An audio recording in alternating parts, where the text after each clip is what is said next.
گرو کے طور پہ آپ کا نام جو ہے وہ سنا جاتا رہا تو اس لیے وہ رغبت جو ہے اس کا اظہار کیا گیا. سر مذہبی تہوار کے طور پہ عید الاضحیٰ کو منایا جاتا ہے، لیکن آپ سمجھتے ہیں کہ روحانی اور اس کے ساتھ ساتھ جو باطنی کردار ہے یا وہ جو درس ہمیں دیا گیا تھا یا وہ جو فرائض ہیں وہ اس دور میں پورے ہوتے دکھائی دیتے ہیں؟ اصل میں روحانیت سے بھرپور ہے یہ قربانی. اس کا تعلق ہی براہ راست روحانیت سے ہے، کیونکہ روحانیت میں انسان رب کے حضور ٹوٹل سبمیشن میں جاتا ہے. ہمارے یہاں ایک لفظ بڑا مروج ہے، توکل. اب توکل کے بارے میں تصوف میں یہ کہا جاتا ہے کہ یہ 3 گھاٹیاں ہیں. ایک گھاٹی ہے توکل کی، دوسری گھاٹی ہے تسلیم کی، اور تیسری ہے تفویض کی. جناب حضرت ابراہیم علیہ السلام تسلیم کے مقام پر فائز تھے. صحیح. اور جو خواب آیا، چونکہ پیغمبروں کے، نبیوں کے، رسولوں کے پیغام خواب سچے ہوتے ہیں، تو اس خواب کی جو آپ نے تعمیل کرنا چاہی، جو کچھ خواب میں دکھایا گیا تھا، تو یہ تسلیم کا مقام تھا کہ بیٹے جیسی عزیز چیز وہ بھی اللہ کی راہ میں قربان کر دی جائے. اور رب تعالیٰ نے اس قربانی کو قبول فرمایا اور بیٹے کی جگہ وہاں دمبا آ گیا. یہ روحانیت کی ایک کیفیت ہے. جب ہم قربانی کو سنت ابراہیمی کے طور پہ لیتے ہیں تو ایک تو یہ ہے کہ ہم نے اس کو سنت ابراہیمی سمجھا اور قربانی کر ڈالی، اس کے بعد بھول گئے. ٹھیک. ایک یہ ہے کہ اس قربانی کے پیچھے چھپی ہوئی روح جو ہے، جو میں نے کہا کہ تسلیم کا مقام، اس روح کو حاصل کیا جائے. اگر ہم یہ دیکھتے ہیں کہ یہ انسان بہت اچھا ہے، اب اس سلسلے میں میری 2 رویے ہوں گے. ایک تو یہ ہے کہ میں کہہ دوں گا کہ یہ صاحب بہت اچھے ہیں، اور اس کے بعد بھول گیا میں. ٹھیک. ان کی تعریف کر دی اگر کھلے دل کا ہوں. لیکن جو سب سے زیادہ قابل تعریف بات یہ ہے کہ جب میں نے یہ سمجھا کہ یہ صاحب بہت اچھے ہیں، ان کی تعریف کی میں نے کہ بہت اچھے ہیں، تو خود ان جیسا بننے کی کوشش کرنے لگوں. ٹھیک. یعنی تقلید کرنے لگوں. اس کو تقلید کہہ لیجیے. ٹھیک. تو جب ہم سنت ابراہیمی کو فالو کرتے ہیں تو ہمارے پاس جو سامنے آبجیکٹیو آتا وہ آبجیکٹیو یہ ہے کہ ہم اللہ کے حضور تسلیم کی کیفیت میں چلے جائیں، اور وہ ٹوٹل سبمیشن کی ہے کہ ہم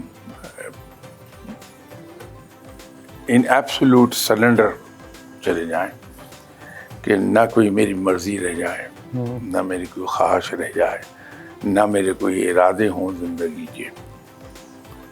بس میرا ایک کام ہے کہ میں محنت کیے جاؤں، جو اللہ تعالیٰ نے مجھے صلاحیتیں دی ہیں ان کے مطابق. باقی رب کی طرف سے جو آتا ہے اس کو بڑے اسمائلنگ فیس کے ساتھ، دلی طور پہ، ایک تو ظاہر ہے دلی طور پہ اسمائلنگ فیس کے ساتھ میں اسے تسلیم کروں کہ جو کچھ میرے رب نے عطا فرمایا یہ بڑا اچھا ہے. تو اس کو آسان لفظوں میں یہ کہا کرتا ہوں کہ توکل وہ ہے جہاں انسان رب کی تقسیم پر راضی ہو جائے. تو جب انسان اس مقام پہ آ جاتا ہے کہ رب تعالیٰ سے جو کچھ عطا ہوا اس کو اس نے بڑی خوش دلی کے ساتھ قبول کر لیا، اس پہ خوش ہے، تو اصل میں یہ جو قربانی ہے یہ ہمیں ایک راہ دکھا دیتی ہے کہ اپنے ارادوں کو قربان کر دیجیے. عید الاضحیٰ کے موقع پہ قربانی کی استطاعت نہیں رہی، پچھلے سال کا اگر موازنہ کیا جائے اس سے پچھلے سال کا وہ 1 دہائی کا موازنہ کر کے بتاتے ہیں کہ جو بکرا پہلے 15-20 ہزار میں آتا تھا اب 1,00,000-1.5 لاکھ میں آتا ہے. تو ہماری استطاعت نہیں رہی تو ہم قربانی کیسے کریں؟ تو وہ پھر ان کے لیے قربانی کا پیغام کیا ہے اور ان کے لیے توکل اور تقسیم پہ ایمان کیا ہے؟ بالکل بجا فرمایا آپ نے. اس کے سلسلے میں ایسی میں برسر تذکرہ ایک عرض کر دوں.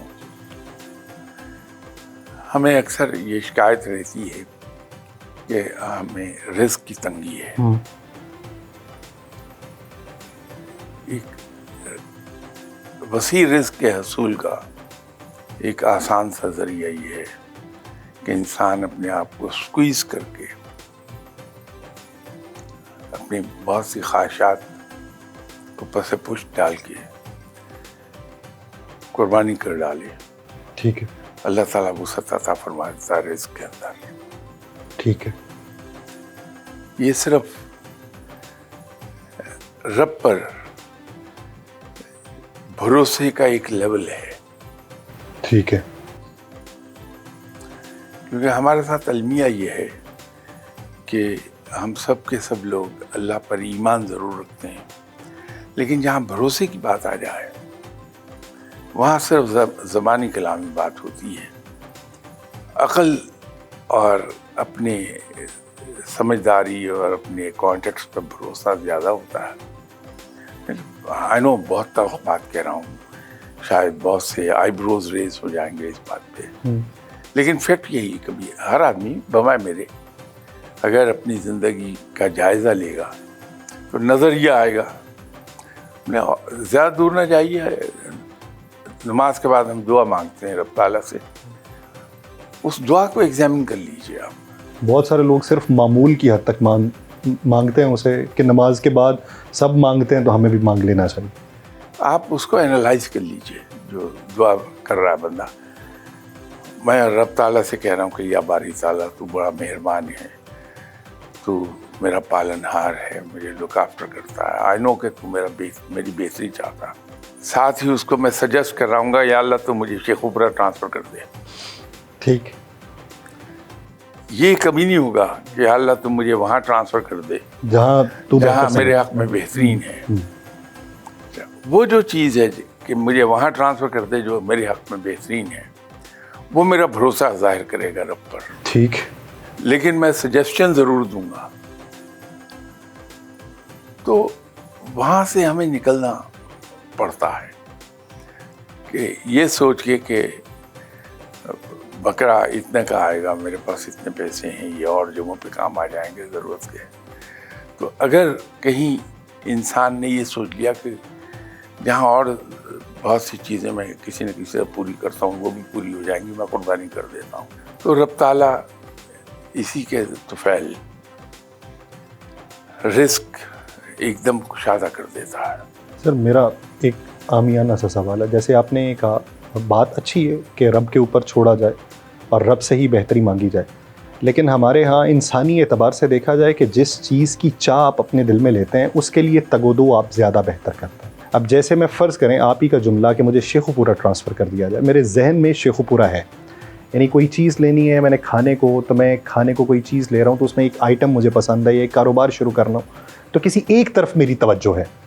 تو جب میں خدا کے اوپر چھوڑ دوں گا تو میرے ذہن میں توجہ نہیں ہے کسی ایک نقطے کی جانب، تو پھر میرے لیے ہیلا کیا ہوگا؟ آپ نے شاید غور نہیں فرمایا، شروع میں ایک بات میں نے کی تھی کہ میں کوشش اور محنت کروں گا جو مجھ پر فرض ہے. ٹھیک. اب اس میں سوال یہ ہے کہ آپ اپنی زندگی کو دیکھ لیجئے، کوئی صاحب اپنی زندگی کو دیکھ لے، میں اپنی زندگی کو دیکھ لیتا ہوں کہ جس چیز کی بہت زیادہ ہم نے خواہش کی اور جس کے لیے ہم نے بہت ایفرٹ کی، وہ اکثر معاملات میں ملا نہیں. تو یہ بہتر نہیں ہے کہ میں خواہش کو ایک شدت سے زیادہ نہ پالوں. ٹھیک. بلکہ میں اپنی عقل اور سمجھ کے مطابق جو میرے آبجیکٹیوز ہیں وہ سیٹ کر لیے اور اس میں اب میں وہ کام کر رہا ہوں جو مجھ پر فرض ہے، اور وہ ہے کوشش، اور ساتھ رب تعالیٰ سے دعا کر رہا ہوں کہ یا باری تعالیٰ، تو نے مجھے جو صلاحیتیں دی تھی ذہنی بھی اور جسمانی بھی، میں نے ان سے بہترین کام لے لیا، اور اب معاملہ تیرے ہاتھ دے دیا، اس کا نتیجہ دینے والا تو ہے، اور بہتر نتیجہ دے گا تو، پھر جو کچھ وہاں سے حاصل ہو اسے میں قبول کر لوں، بنسبت اس کے کہ میں پاگل ہوا جا رہا ہوں ایک چیز کو اچیو کرنے میں، اور پاگل پن کی حد تک ایفرٹ کر رہا ہوں، اینڈ پر جا کے پتہ چلا کہ وہ تو ہوا نہیں، اس کے بعد میں ڈپریشن میں چلا گیا، اتنی محنت کی، اتنا سب کچھ کیا، وہ ہوا نہیں، کوئی بہتر نہیں ہے کہ میرا رب بہتر جانتا ہے کہ اس نے کیا دینا، البتہ میں محنت کیے جاؤں گا اپنا۔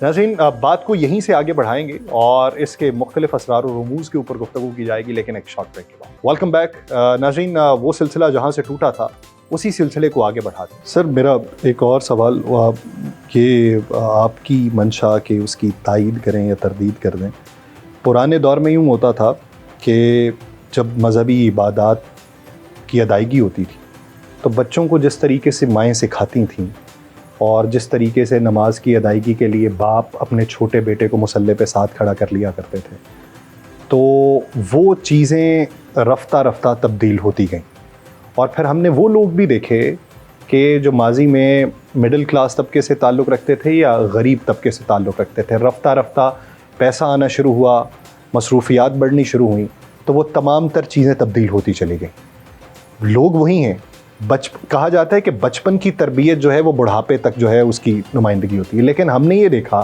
کہ اب ان کے بچے یا ان کے پوتے جو ہیں وہ اس طریقے سے اس کی ادائیگی نہیں کر رہے۔ ہاں بہت سارے لوگ ہوں گے، بہت سارے خاندان ہوں گے پڑھے لکھے کہ جو اس طریقے کا پورا سلسلہ لے کے چلتے ہوں گے، لیکن رفتہ رفتہ وہ چیزیں معدوم ہوتی دکھائی دیں، اس کے پیچھے وجہ کیا نظر آتی؟ آپ بالکل صحیح فرما رہے ہیں، لیکن ہمیں ایک چیز ذہن میں رکھنی چاہیے کہ وقت ہے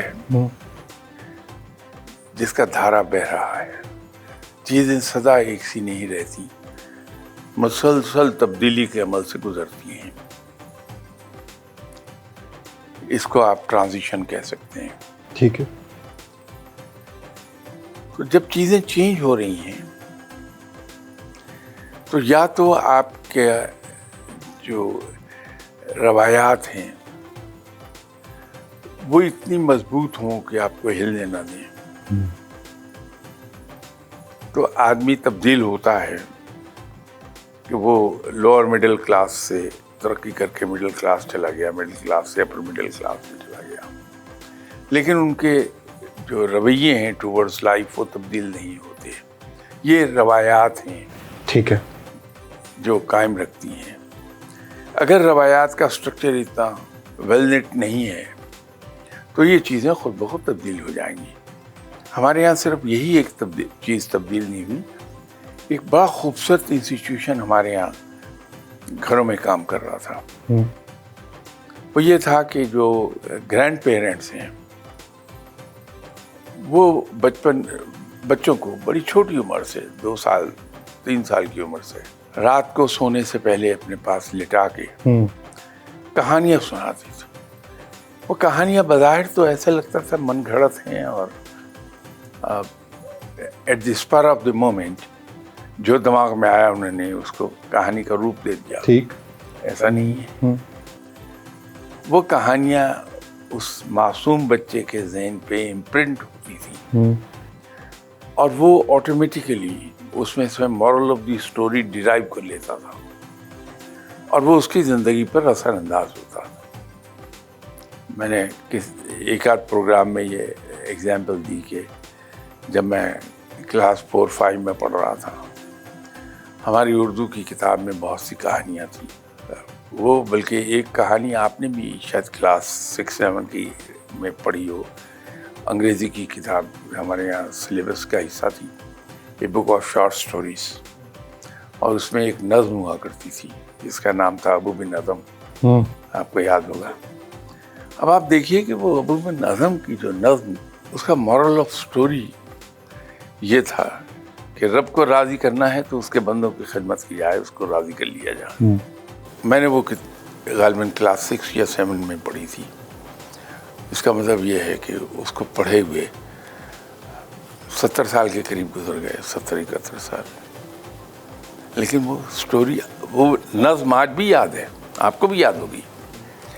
اسی طرح جو کلاس 4-5 کی اسٹینڈرڈ میں ہم نے اردو کی کتاب میں کہانیاں پڑھی تھیں، بڑی غضب کی ایک کہانی تھی جس نے ایسا اثر کیا کہ آج تک میرے دل پر اس کا اثر باقی ہے، کہ مکان ایک بن رہا تھا تو اپر سٹوری کی کنسٹرکشن ہو رہی تھی ان کی۔ اس زمانے میں اسکیپ فولڈنگ یہ اسٹیل پائپ کی نہیں ہوتی تھی بلکہ بانسوں کی اسکیپ فولڈنگ باندھی جاتی تھی اور اس پر تختے رکھے جاتے تھے جس کو پنجابی میں پھٹے کہتے ہیں۔ جی۔ تو جب وہ 3ری-4تھی منزل پہ، یہ گارڈر سسٹم سے بھی پہلے کی بات؟ ہاں جی، یہ اسکیپ فولڈنگ جو پائپ کی تو ابھی رائج ہوئی 20-25 سال پہلے۔ اس وقت یہ بانس، اور اس پر چڑھنے کے لیے بانس ہی کی سیڑھی جو رستی رہتی تھی۔ تو وہ ایک کہانی تھی کہ اس طرح سے 3ری-4تھی منزل پہ کام ہو رہا تھا، سڈنلی اسکیپ فولڈنگ ٹوٹ گئی۔ اچھا۔ اور اس پر جو لوگ بیٹھے تھے ان میں سے اکثریت نیچے گر گئی۔ 2 آدمیوں نے قریبی بانس کو پکڑ لیا۔ اب ان میں ایک جوان آدمی تھا اور ایک بوڑھا آدمی تھا۔ اب وہ بانس جھکتا جا رہا ہے ان کے بوجھ سے، بہت سے اندیشہ یہ ہے کہ کچھ لمحے میں بانس ٹوٹ جائے گا۔ بوڑھے آدمی نے نوجوان سے کہا کہ دیکھو ابھی تم نوجوان ہو، تم نے زندگی کا ایک بڑا حصہ بھی دیکھنا ہے، میں زندگی گزار چکا تو میں چھوڑ دیتا ہوں تاکہ تم بچ جاؤ۔ نوجوان نے کہا نہیں، آپ کی ذمہ داریاں بہت ہیں، میں تو اکیلا ہوں، میں چھوڑ دیتا ہوں، میرے اکیلے کے مرنے سے کچھ نہیں ہوگا۔ اب یہ بحث کر رہے ہیں، بانس جھکے جا رہا، تو سڈنلی ان بزرگوار نے بانس چھوڑ دیا اور نتیجہ ہوا کہ بانس ایک دم سیدھا ہو گیا، تو یہ نوجوان بچ گیا۔ اب یہ جو قربانی کا جذبہ تھا، یہ بچے کے ذہن پہ انسٹل ہو جاتا ہے کہ مجھے زندگی بھر لوگوں کے لیے قربانی کرنی ہے۔ تو یہ انسٹیٹیوشن تھا، گھروں میں گرینڈ پیرنٹس بچوں کو کہانیاں سناتے تھے، اس سے ان کی تربیت ہوتی تھی۔ دوسرا، آپ نے خود ہی فرمایا کہ ماں باپ بھی نماز کے وقت بچے کو پاس کھڑا کر لیتے تھے، عید کی نماز کے لیے جائیں گے اپنے ساتھ لے جائیں گے، جمعے کی نماز پر ساتھ لے جائیں گے، وہ ٹریننگ ہوتی رہتی تھی۔ لیکن زندگی جب تیز رفتار ہو گئی اور مصروفیات بہت بڑھ گئی تو انسان غیر محسوس طریقے پر ان چیزوں سے ہٹتا چلا گیا اور بچوں کو اس نے چھوڑ دیا یا اسکول کے ذمے کہ اسکول میں تربیت ہو جائے گی اس کی، یا پھر انٹرنیٹ کے اوپر۔ نتیجہ یہ ہے کہ بچوں کا حال اب یہ ہو گیا کہ جیسے بغیر پتوار کے کشتی ہوتی ہے، جی، جھولتی چلی جا رہی ہے اور لہروں پر بہتی ہے، جدھر کو لہریں لے جائیں۔ سر میرا سوال ہے، ویسے تو تصوف میں ایک بات کہی جاتی ہے کہ فقیر جو کچھ نہ ہونے کے باوجود ہر وقت بڑا خوش نظر آتا، بڑا مطمئن نظر آتا، حالانکہ کھانے کو پوری روٹی نہیں ہے، پہننے کو پورا کپڑا نہیں ہے، رہنے کو پوری چھت نہیں ہے، لیکن پھر بھی وہ بڑا خوش اور بڑا کہ فقیر ایک کام کرتا، کبھی لہروں سے لڑتا نہیں ہے، لہروں کو اپوزٹ نہیں تیرتا، وہ لہروں کے ساتھ تیرتا اور آہستہ آہستہ ڈرفٹ کرتا جاتا اپنی منزل کی طرف، کنارے کی طرف۔ نتیجہ یہ ہے کہ وہ بغیر تھکے بغیر ڈوبے کنارے پہ جا پہنچتا ہے۔ لیکن کشتی کے معاملے میں یہ درست نہیں ہے، اگر کشتی لہروں پر چھوڑ دی جائے گی تو پھر لامحالہ کسی بھنور میں پھنس کے ڈوبے گی۔ تو بچوں کو جو ہم نے چھوڑ دیا ایسے، تو اس سے آپ کو تھوڑی بے چینی ہو رہی ہے۔ صرف آپ ہی نہیں ہیں، ہر صاحب دل انسان بے چین ہوتا ہے۔ لیکن جیسے میں نے شروع میں عرض کیا تھا، وقت ہے جو بہہ رہا ہے، گزر رہا ہے، اور چیزیں کبھی ایک جگہ پہ اسٹیٹک نہیں رہتی، انہیں تبدیل ہونا ہے۔ تو یہ فیز بھی ہمارا گزر جائے گا، پھر ہم تربیت کی طرف چلے جائیں گے انشاءاللہ تعالی۔ لیکن سر آپ کہتے ہیں کہ زندگی تیز ہو گئی، یا آپ کہہ لیں کہ جدت آ گئی، تو کیا سر جدت صرف اسی دور میں ہے؟ کیونکہ اگر آپ ہڑپا کے آثار دیکھیں، موہنجو داڑو کے دیکھیں، اہرام مصر کو دیکھیں، ابھی تک تو ان کی پرتیں نہیں کھولی جا سکیں۔ کہ اب سے ہزاروں سال پہلے کی جو تہذیبیں ہیں کس طریقے سے گلیاں بنائی جاتی رہیں، کس طریقے سے نکاسی آب ہوتا رہا، کس طریقے سے وہ وینٹیلیشن سسٹم جو ابھی تک اس جدت پسند دور کے اندر بھی آپ نہیں اپنا سکتے کہ ایک کمرے سے 20ویں کمرے تک ہوا جو ہے بغیر کسی پنکھے کے چلی جاتی رہے. تو سر وہ بھی دور تو تھا جو معدوم ہوا، کسی کو معلوم نہیں کیا. ایسا دور آگے آئے گا جنہیں یہ معلوم نہیں کہ ہمارے ساتھ کیا بیتی. تو کیا اس کو تیزی کہیں گے یا اس کو یہ کہیں گے کہ معنویت سے ابھی تک ہمارا جو ذہن ہے وہ آشکار نہیں ہو سکا؟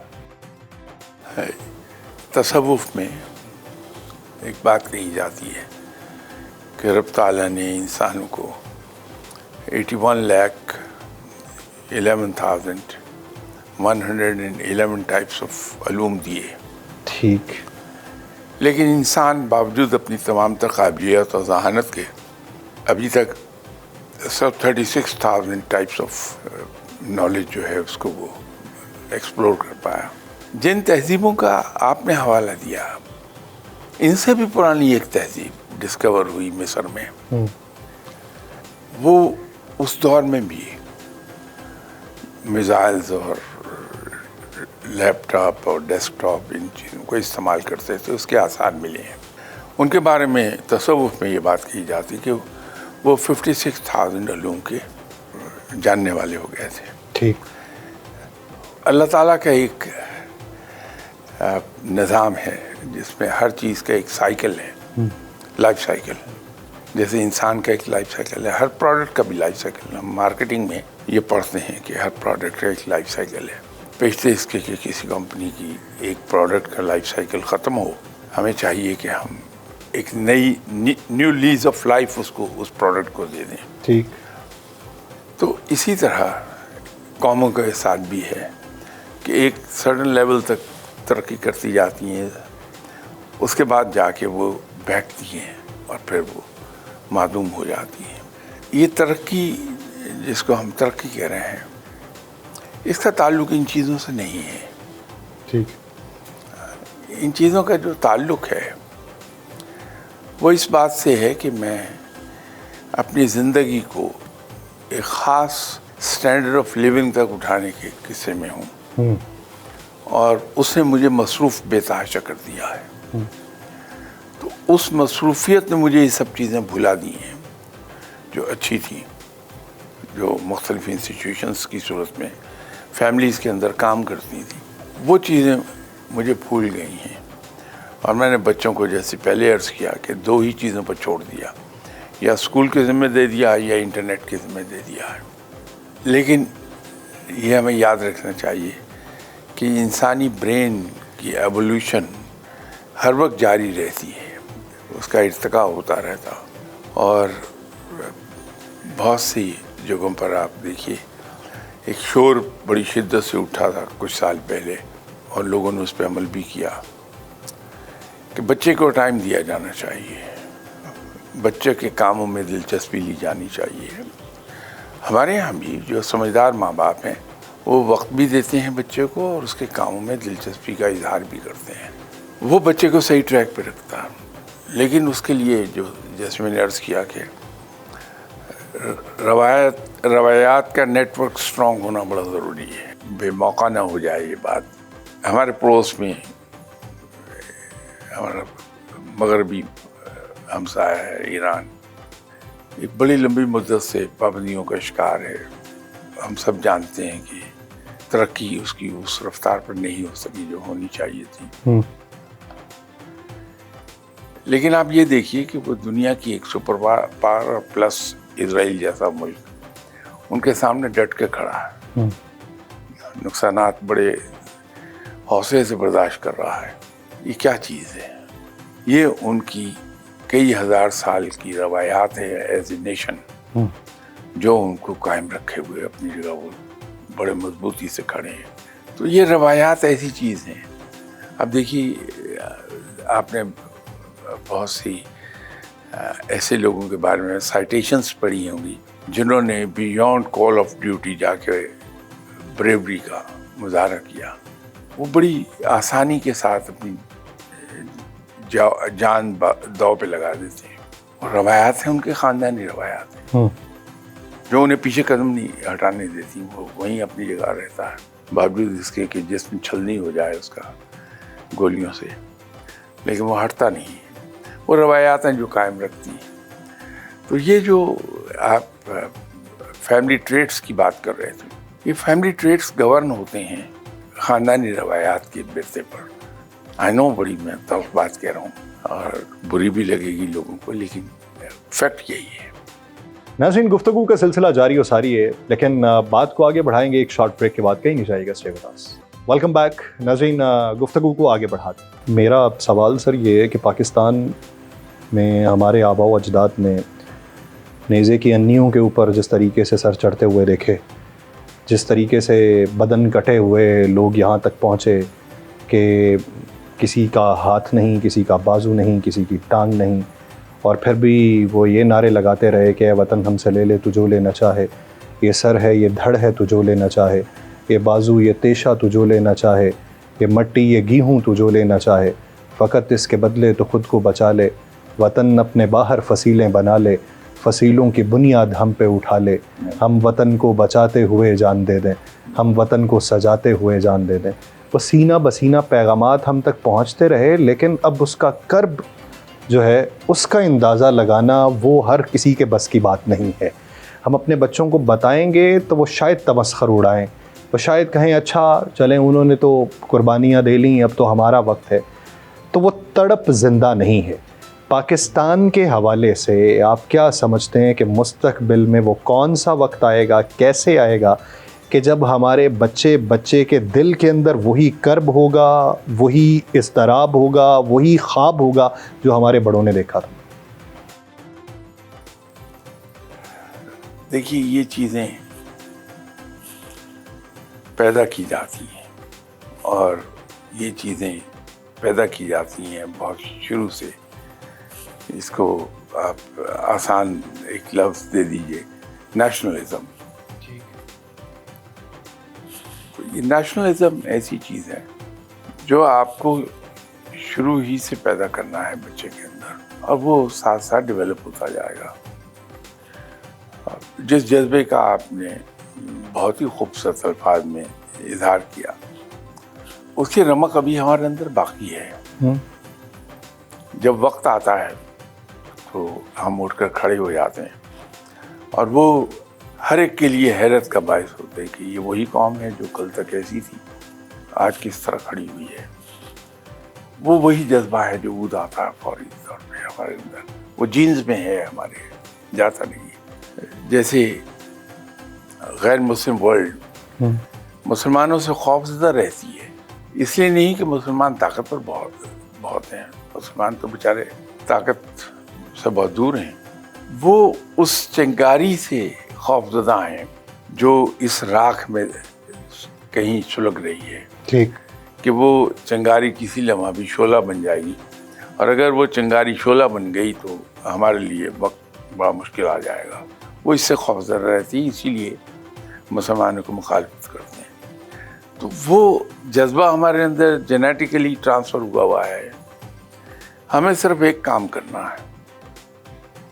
جیسے بجلی جنریٹ ہو رہی ہے، آپ کے ذمہ صرف ایک کام ہے کہ وہ جو جنریٹ ہو رہی ہے بجلی، اس کو تاروں کے ذریعے سے جہاں اس کی ضرورت ہے وہاں پہنچا دیجیے، اس کو ٹرانسمٹ کر دیجیے ادھر. اسی طرح ضرورت اس بات کی ہے کہ ہمارے یہاں جو دانشور لوگ ہیں آپ جیسے، وہ اگر بیٹھ کے یہ سوچیں کہ شروع سالوں کا جہاں بچے کی فاؤنڈیشنز فارم ہو رہی ہوتی ہیں، اس کا سلیبس کیسا ہونا چاہیے کہ یہ بچہ ایک نیشنلسٹ کے طور پر جنم لے، جب بڑا ہو تو بہت شاندار نیشنلسٹ ہو. ہمارے یہاں ایک وزیر اعظم گزرے ہیں، ان کے بارے میں بڑی خوبصورت بات ایک سننے میں آئی. ان کا نام لے کے، پرانی بات ہے یہ، ان کا نام لے کے ایک صاحب نے کہا جو جن کا تعلق اسی فیلڈ سے تھا کہ انتہائی ایماندار آدمی ہے. ان کے بارے میں ایک بات یہ کہی جاتی کہ اگر وہ شخص کبھی بےایمانی کرے گا تو صرف پاکستان کے لیے کرے گا. یہ بڑی پرانی بات ہے، یہ ہو سکتی تو وہ نیشنلزم اس کے اندر ایسا آ جائے کہ اگر کبھی وہ بے ایمانی کرنے پہ آمادہ ہو جائے تو وہ صرف اور صرف اپنے قوم کے لیے بے ایمانی کرنے پہ آمادہ ہو، ادروائز نہیں. ٹھیک. لیکن وہ ممکن ہوتا ہے جب ہم ویریبل تھاٹ آف لائنز پر تعلیم ڈش آؤٹ کرتے ہیں بچوں کو، تو اس کے بغیر وہ نہیں چیز پیدا ہوتی ہے، اور آج کل ہماری توجہ اس پر ہے نہیں.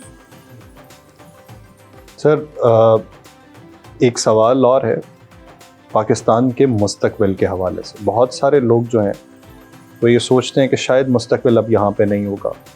وہ لوگ جو 80 کی دہائی میں یا 90 کی دہائی میں باہر جا کے سیٹل ہو گئے تو انہوں نے اپنے جو بال بچے ہیں ان کو وہیں پہ بلا لیا تو ان کا مستقبل ٹھیک ہے، ہمارے بچوں کا نہیں. یہ ایک عام سوچ ہے. اور ابھی پچھلے سالوں کے اندر تو ہم نے یہ دیکھا کہ پاکستان سے برین ڈرین ہو رہا ہے. کسی نے اس کی توجیحات یہ بیان کی کہ یہ برین ڈرین نہیں ہے، باہر جا کے سیکھے گا واپس پاکستان میں آ جائے گا. ایک تو یہ کہ پاکستان کے مستقبل کے حوالے سے وہ جو خدشات ہیں یہ کیسے دور ہوں گے یا دور ہو ہی نہیں سکتے. اور دوسری بات یہ غزوہ ہند کے حوالے سے کہ غزوہ ہند کے بارے میں بہت ساری جو ہیں وہ تفصیلات آتی ہیں یا تشریحات آتی ہیں. کچھ کہتے ہیں کہ تب کا ہو چکا جب محمد بن قاسم اس خطے میں آئے تھے، کچھ لوگ یہ کہتے ہیں کہ نہیں ابھی ہوگا. تو ایک ذرا اس کی بھی وضاحت کریں. ایک بات میں بڑے تسلسل سے کہہ رہا تھا کہ کچھ عرصے کی بات ہے پاکستان اپنے عروج کو جائے گا. اس کی ایک سائڈ تو لوگوں نے دیکھی کہ بہت ان ایکسپیکٹڈلی پاکستان کو عزت بے تحاشا ملی، اوور نائٹ چینج آئی ہے. یہ اسی کا ایک حصہ ہے. ٹھیک. مئی میں ایک واقعہ ہوا، اس سے اللہ نے بے تحاشا عزت دی. پھر ابھی میڈیٹر کا رول پلے کر رہا ہے پاکستان، اس سے عزت ملی ہے. انشاءاللہ یہ عزت اور بڑھے گی. اب رہ گئی اکنامکس کی بات، تو اس کی جو اکنامک سچویشن ہے زیادہ انتظار کی بات نہیں ہے. It's a matter of 8 to 10 months. ٹھیک. اس کے بعد آپ دیکھیں گے کہ اس کی اکنامک حالت بھی بڑی بہتر ہونی شروع ہو گئی اچانک، اور اللہ کر دے گا. صرف ایک پہلو ہمارا ایسا ہے جس پر ابھی کام ہونا باقی ہے، وہ ہے لا اینڈ آرڈر سچویشن اور امپلیمنٹیشن آف لا. اللہ تعالیٰ مہربانی فرمائے گا وہ پہلو بھی امپروو کر جائے گا کچھ عرصے کے بعد. لیکن اکنامیکلی تو بہت بہتر ہو جائے گا پاکستان. امیج کے لحاظ سے ہو چکا بہتر، اور ابھی ہو رہا ہے. اور جہاں تک غزوہ ہند کی بات ہے وہ میرے خیال میں ابھی ہونا باقی ہے. اس قسم کی جتنی پیش گوئیاں ہیں جو آپ صلی اللہ علیہ وسلم نے کچھ فرمائی، کچھ ان کے بعد آنے والے بزرگوں نے کہیں، ویسے تو امتی کے ان کے ساتھ نشانیاں کچھ اٹیچ ہیں. تو اگر یہ جاننا ہو کہ فلاں واقعہ ہو چکا، ان نشانیوں کو چیک کر لیا جائے. اگر وہ نشانیاں پوری ہو گئی ہیں اور رزلٹ ویسا ہو گیا جیسا آپ صلی اللہ علیہ وسلم سے روایت ہے، یا ان کے بعد جو اولیاء کرام آئے ان سے جو اگرچہ ریفرنس ان کا بھی وہی ہے آپ صلی اللہ علیہ وسلم کے فرمان، وہ پوری ہو گئی تو سمجھ لیجئے کہ ہو گیا. نہیں تو پھر ابھی ہونا باقی ہے. میرے نزدیک یہ ہے کہ اس کو ابھی ہونا باقی ہے اور بہت بڑے پیمانے پر ہوگا. اچھا شاہ صاحب، میرا ایک آخری سوال کہ اگر پاکستان کے متعلق پھر سے کوئی خدشات نمایاں ہوتے ہیں، آپ نے کہا کہ اچھی خبر تو 8-10 ماہ میں آئے گی، لیکن اس وقت جو جیو پولیٹیکل صورتحال دیکھیں، جس طرح کے الائنس بن رہے ہیں، ماضی میں جنہیں ہم دوست کہا کرتے تھے پس پردہ ان کے روابط بہت سو سے نکل رہے ہیں، اور ماضی میں جنہیں ہم دشمن کہا کرتے تھے یا جن سے ہاتھ نہیں ملاتے تھے ان سے ہمیں خیر کی خبریں مل رہی ہیں. تو اگر پاکستان پہ پھر حملے کی کوئی سازش رچی جاتی ہے تو اس کا انجام ماضی سے کس حد تک مختلف ہوگا؟ انشاءاللہ تعالی Pakistan will come out with flying colours. نقصانات بے شک زیادہ ہیں، پاکستان کے زیادہ ہوں گے، لیکن ultimately it will come out as winner, اس میں کوئی شک نہیں ہے. انشاءاللہ تعالی اللہ اسے فتح عطا فرمائے گا. شاہ جی کوئی ایک پیغام جو اس وقت پیغام عام کے طور پہ آپ پاکستانیوں کو دینا چاہیں یا مسلم امہ کو دینا چاہیں؟ بہت سمپل چیز ہے لیکن اس کی ضرورت بے پناہ ہے. کوشش کر لیں کہ ہم سنت اور سیرت کو جس حد تک فالو کر پائیں. اگر پارشلی بھی کر پائے تو بڑے اچھے انسان بن جائیں گے. شاہ جی بہت شکریہ آپ کے وقت کا. ناظرین پروگرام کا وقت ختم ہوا جاتا ہے، اس امید کے ساتھ کہ آپ اپنے گھروں میں بخیر و عافیت رہیں. آپ سے ملاقات ہوگی اگلے پروگرام میں. اپنا بہت سا خیال رکھیے گا. اللہ نگہبان.